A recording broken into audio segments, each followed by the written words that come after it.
تو وہ فرعون ہی کے حکم پر چلتے رہے، حالانکہ فرعون کا حکم درست نہیں تھا۔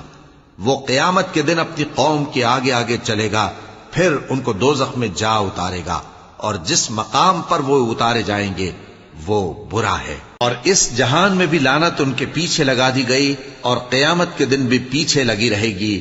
جو انعام ان کو ملا ہے برا ہے۔ یہ پرانی بستیوں کے تھوڑے سے حالات ہیں جو ہم تم سے بیان کرتے ہیں، ان میں سے بعض تو باقی ہیں اور بعض تہس نہس ہو گئیں۔ اور ہم نے ان لوگوں پر ظلم نہیں کیا بلکہ انہوں نے خود اپنے اوپر ظلم کیا۔ غرض جب تمہارے پروردگار کا حکم آ پہنچا تو جن معبودوں کو وہ اللہ کے سوا پکارا کرتے تھے وہ ان کے کچھ بھی کام نہ آئے، اور بربادی کے سوا انہیں اور کچھ نہ دے سکے۔ اور تمہارا پروردگار جب نافرمان بستیوں کو پکڑا کرتا ہے تو اس کی پکڑ اسی طرح کی ہوتی ہے، بے شک اس کی پکڑ دکھ دینے والی سخت ہے۔